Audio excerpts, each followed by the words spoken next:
Assalamualaikum warahmatullahi wabarakatuh. Berjumpa lagi teman-teman semuanya bersama Lintang Kemukus Channel, channelnya cerita misteri. Dan bagaimana kabarnya teman-teman semuanya? Mudah-mudahan Anda semua diberikan kesehatan dan dimudahkan serta kelancaran dalam mencari rezeki. Baiklah teman-teman semuanya, kali ini untuk menemani segala aktivitas ataupun istirahat teman-teman semuanya, Lintang Kemukus mau membawakan sebuah cerita misteri dengan judul Pesugihan Tali Pocong. Baiklah teman-teman Lintang Kemukus semuanya, tidak perlu menunggu lama-lama lagi. Mari kita simak cerita berikut ini. Selamat menikmati.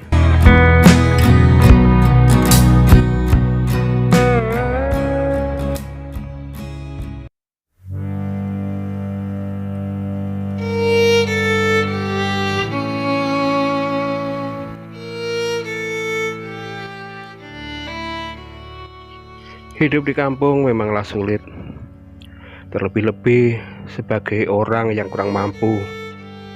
Karena di kampung sebagian besar warganya hanya menjadi seorang petani dan mengolah lahan milik masing-masing. Dan yang lainnya mereka hanya bekerja sebagai buruh tani di tempat tetangganya yang kebetulan memiliki ladang yang sedikit agak luas.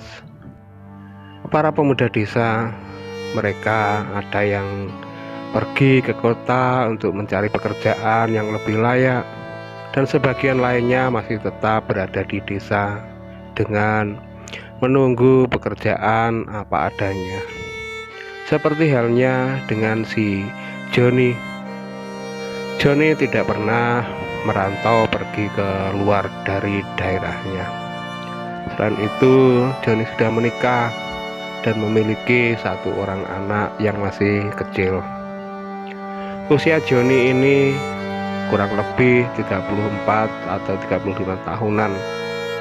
Tiap hari si Joni keluar dari rumah dan masuk ke hutan-hutan untuk mencari burung dan dijualnya bila sudah mendapatkannya. Selain mencari burung, si Joni juga mencari lebah untuk diambil madunya. Karena di desa sangat sulit pekerjaan. Kadangkala si Joni disuruh bantu tetangganya untuk mencangkul di ladang atau di sawah tetangga tersebut. Pagi itu si Joni berencana untuk pergi ke pasar menjual burung hasil dari perburuan kemarin sore. Dan berangkatlah si Joni ke pasar dengan jalan kaki.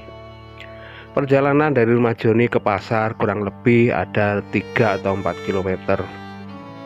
Dan sesampainya di pasar, si Joni mulai menawarkan burung dagangannya ke pedagang burung yang kebetulan berlokasi di pasar tersebut. Hari beranjak mendekati siang. Waktu itu pukul 10 pagi dan burung punya Joni sudah dibeli oleh pedagang burung di pasar itu. Lalu Joni berhenti untuk istirahat sambil melihat para pedagang yang sedang beraktivitas di pasar itu. Terlintas di benak Joni, bila suatu saat nanti kalau mendapat hasil buruan yang lebih banyak, Joni berniat mau berdagang kecil-kecilan. Semisal dia membeli dari petani hasil pertanian lalu dijual ke pasar.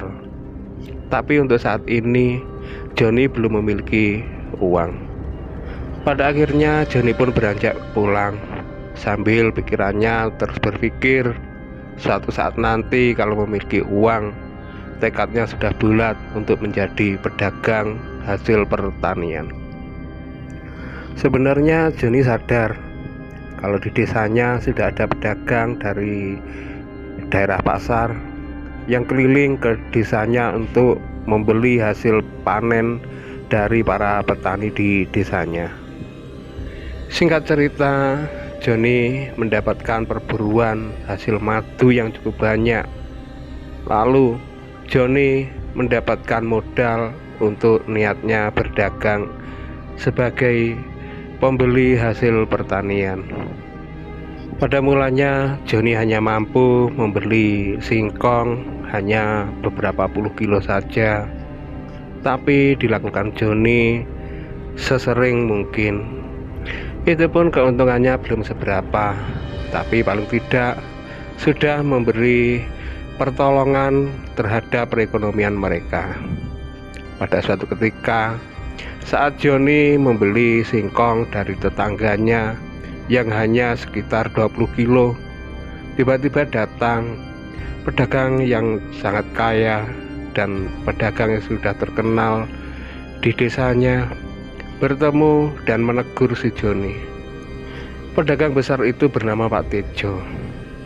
Pak Tejo menegur Joni dengan sedikit ejekan yang menyakiti hati si Joni.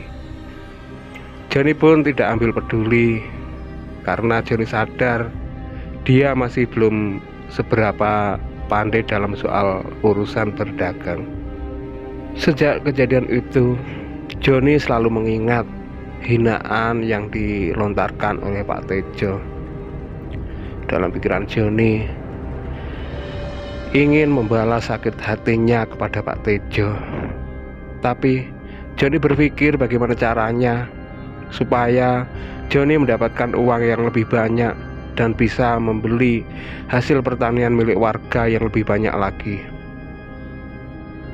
Rasa sakit hati itu selalu menghantui pikiran Joni, yang pada akhirnya membuat Joni mendatangi seorang dukun untuk bertanya gimana caranya mendapatkan pesugihan. Dalam perbincangan itu, sang dukun yang dikenal bernama Mbah Darso memberi petunjuk pada Joni agar mencari tali pocong dan dibawa ke tempat Mbah Darso lagi untuk diberi mantra-mantra tertentu agar mendatangkan kekayaan kepada Joni. Mendengar hal itu, Joni pun pamit pulang dan berniat untuk mencari tali pocong yang disarankan oleh Mbah Darso. Waktu berlalu, tidak terasa sudah hampir 1 bulan Joni mencari tali pocong. Tapi selama 1 bulan ini Joni belum mendapatkannya.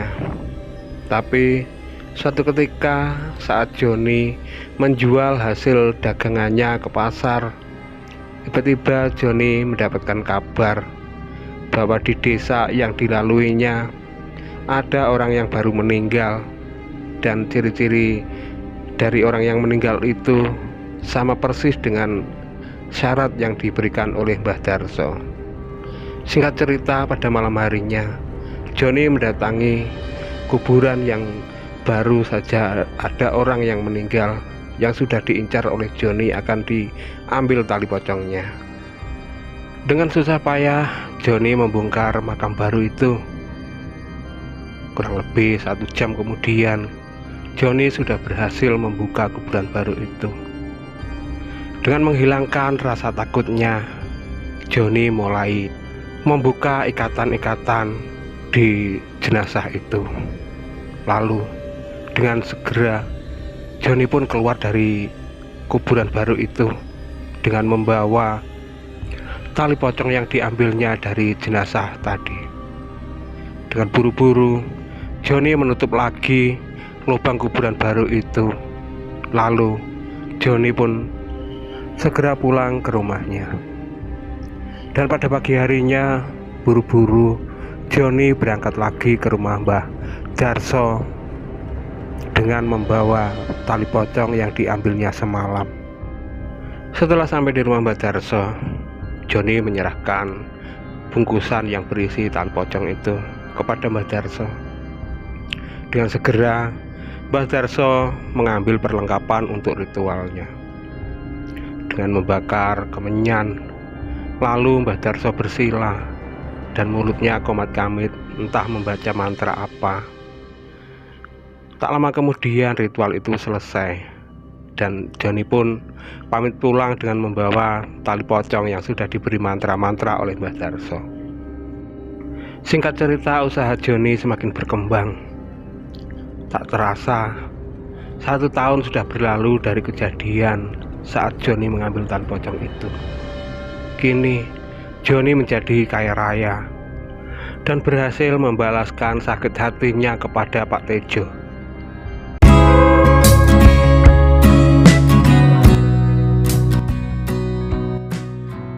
Baiklah teman-teman lintang kemuka semuanya, demikian tadi cerita misteri dengan judul Pesugihan Tali Pocong. Nantikan kembali cerita-cerita menarik lainnya tetap di Lintang Kemukus channelnya Cerita Misteri. Dan terima kasih atas segala perhatian. Mohon maaf semua kesalahan. Jangan lupa like, komen, dan subscribe di Lintang Kemukus channelnya Cerita Misteri agar kami lebih semangat lagi dalam membuat cerita-cerita misteri berikutnya. Saya akhiri sampai di sini. Ihdinas siratal mustaqim. Assalamualaikum warahmatullahi wabarakatuh. Selamat istirahat dan terima kasih.